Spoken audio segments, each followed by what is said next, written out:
Merong isang matanda na lumapit sa akin at nagtanong. Sabi niya, Father, ano ba yung uri ng kamatayan yung mas maganda? Natanong ko sa aking sarili, bakit yun yung kanyang itinatanong? Siguro dahil siya ay naghahanda. Kasi alam niya na sa kanyang edad, siya ay nalalapit na. Sabi niya, siguro maganda yung kamatayan na natutulog ka lang tapos kinabukasan ay hindi ka na nagising. O siguro maganda din yung kamatayan na naaksidente ka at dead on the spot ka kaagad kasi hindi ka na maghirap at magtiis. O yung kamatayan na naghirap ka muna dahil sa iyong matagal na sakit at sa iyong pagtitiis sa iyong mga sakit, nagkaroon ka ng panahon upang makapagsisi at makapaghingi ng kapatawaran sa lahat ng pagkakamali at pagkakasala na iyong nagawa. Hindi ko nasagot kung alin sa tatlo yung mas magandang uri ng kamatayan. Kasi hindi naman tayo makapili kung anong uri ng kamatayan ang ating danasin. Walang makakapili kasi hindi naman natin alam, sabi ng ating ebanghelyo, kung kailan darating ang oras na iyon. Ang alam lang po natin na darating ang kamatayan. Subalit kung papano, kung saan at kung kailan, ay hindi po natin alam. Para bagang pinapaalalahanan tayo na maiksi lang ang ating buhay. At lahat tayo ay hindi magtatagal sa mundong ito. At hindi tayo makapipili kung anong uri ng kamatayan ang ating danasin. Kaya hindi ko alam kung ano ang magandang uri ng kamatayan. Ang nasagot ko sa matandang iyon, sabi ko, Lola, para sa akin, magandang uri ng kamatayan ay yung kamatayan na pagkatapos ng kamatayan ay mapapunta tayo sa langit at makasama natin ang ating Panginoon. Para sa akin, yan yung magandang uri ng kamatayan na pagkatapos ng kamatayan ay nandoon tayo sa langit at nakakapiling natin ang ating Panginoon. Kaysa payapa nga ang kamatayan, pero hindi natin alam kung saan tayo mapapunta. Ang magandang uri ng kamatayan, yung alam mo kung saan ka patutungo. Kung ano yung ninanais mong patutunguhan. Masakit man yung kamatayan na iyon, matagal man ang iyong pagtitiis na kamatayang iyon, o natulog ka lang sa kamatayan na iyon, o anong uri ng kamatayan, ang mahalaga ay kung saan tayo mapupunta.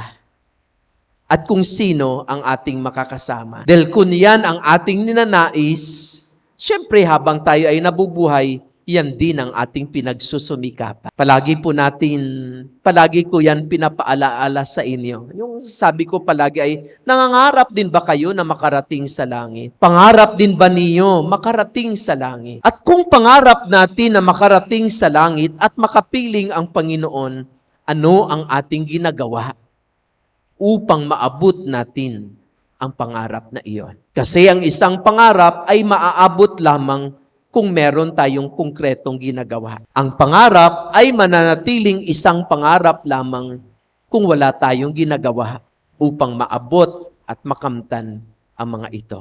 Mga minamahal na kapatid, kung napapansin ninyo, yun po yung bungad ng ating ebanghelyo. Agad-agad na sinasabi sa atin ni Jesus, bungad na bungad ng ating ebanghelyo ay ang tungkol sa kaniyang kaharian. Sabi niya kaagad ay, noong panahong iyon, sinabi ni Jesus, huwag kayong matakot, munting kawan, sapagkat ikinalulugod ng Ama na ibigay sa inyo ang kaniyang kaharian. Pinapangarap ng Ama, ikinalulugod ng Ama, na ibahagi sa atin ang kaniyang kaharian. Nais ng Ama ay marating natin at makamtan ang kaniyang kaharian. Kaya pinagpatibay ni Jesus ang ating loob na huwag tayong matakot sa ating buhay sa mundong ito, sa gitna ng mga maraming pagsubok at mga hamon. At tinuruan niya tayo kung ano ang ating gagawin upang makamtan natin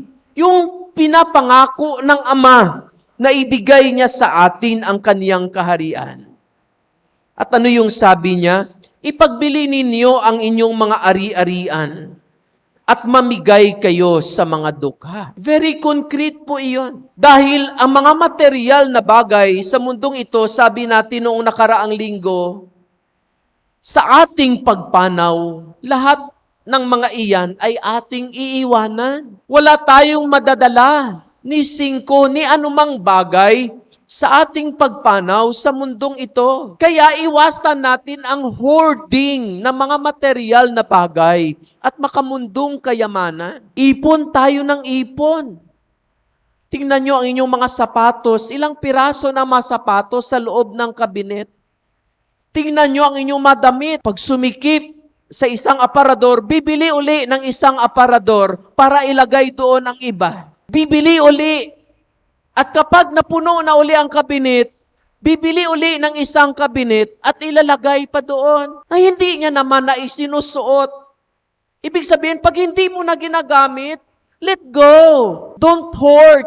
Huwag mag-ipon at mag-ipon ng mga material na bagay at makamundong kayamanan. Dahil ang lahat ng mga iyan ay ating iiwanan sa ating pagpanaw sa mundong ito. Sabi nga niya, ipagbili ninyo ang inyong mga ari-arian at mamigay kayo sa mga dukha. Maraming mga kapatid natin ang walang damit. Maraming mga kapatid natin ang naghihirap dahil sa mataas na renta sa bahay, dahil walang lupa na pagtitirikan ng kanilang sariling bahay. Alam na alam po natin yan. O tingnan mo yung sa harapan natin ang lapad-lapad. Tapos mga manok lang ang nakatira. Samantala sa harapan niya, maraming naghihirap na mga kapatid. At kung sila ay papanaw, madala ba nila yon? Hindi. Ni isang pirasong lupa ay hindi nila madadala. Kaya sabi ng Panginoon, upang makibahagi kayo sa aking kaharian, ang mga biyaya na aking ibinigay sa inyo, ay ipamahagi, share. Share your blessings. Share the graces that God has given to you, especially to the poor and to the needy. At sabi pa niya, mag-impok ng kayamanan sa langit, na hindi nakukulangan sapagkat doon ay walang magnanakaw at walang makapaninirang tanga. Mag-ipon daw tayo ng makalangit na kayamanan. At ano ang mga makalangit na kayamanan? Ang makabutihan na ating ginagawa sa ating kapwa at higit sa lahat sa makapatid nating nangangailangan. At pangalawang paalaala sa atin ng ating ebanghelyo, hindi tayo ang may-ari ng mundong ito, pati ng ating buhay. Tayo ay mga alipin lamang. Tayo ay makatiwala lamang ng Diyos. Hindi tayo ang nagmamay-ari. Tayo ay mga katiwala ng Panginoon sa mundong ito. At napansin ninyo ang huling bahagi ng ating ebanghelyo, sabi sa atin, ang binigyan ng maraming bagay ay hahanapan ng maraming bagay. At ang pinagkatiwalaan ng maraming bagay ay pananagutin sa lalong maraming bagay. Ibig sabihin, pag binigyan ka ng marami, sisingilin ka rin balang araw ng marami.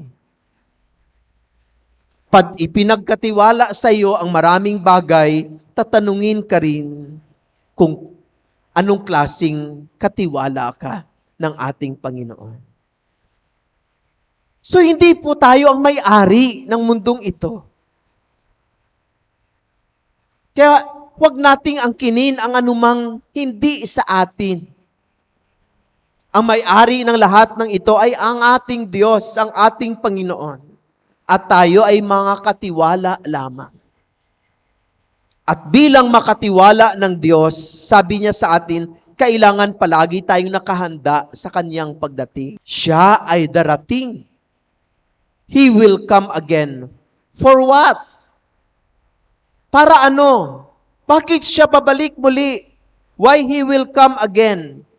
He will come again to judge the living and the dead. Ibig sabihin, may accounting talaga. May pagsusulit talaga. Tatanungin talaga tayo ng Diyos kung ano ang ginawa natin sa lahat ng mga ipinagkatiwala sa atin. Kung kailan yung panahong iyon ng kaniyang pagbabalik ay hindi natin alam. Kaya kailangan bilang makatiwala, palagi tayong nakahanda, nakaabang sa kaniyang pagdating. Palaging nakahanda na sa kaniyang pagtanong sa atin ay mayroong tayong maisasabi na ito ang ating ginawa. Upang sabihin niya sa atin, magaling na katiwala, pumasok ka at makibahagi sa aking kaharian. Mga minamahal na kapatid, sana balang araw magkita-kita tayo doon sa kaharian ng Diyos. Magtulungan tayo sa paghahanda. I-remind natin ang bawat isa na tayong lahat ay makatiwala ng Diyos. Magtutulungan tayo upang lahat tayo ay makarating doon sa kanyang kaharian na kanyang ipinapangako. Share the blessings and graces that God has given to you. Help the poor and the needy. And let go of the material things that is not important and necessary in your life. Because the true treasure that we have is not the material things of this world, but it is in heaven. Ang tunay nating kayamanan ay hindi sa mundong ito, kundi ang kaharian ng Diyos, ang langit na kanyang ipinapangako. Amen.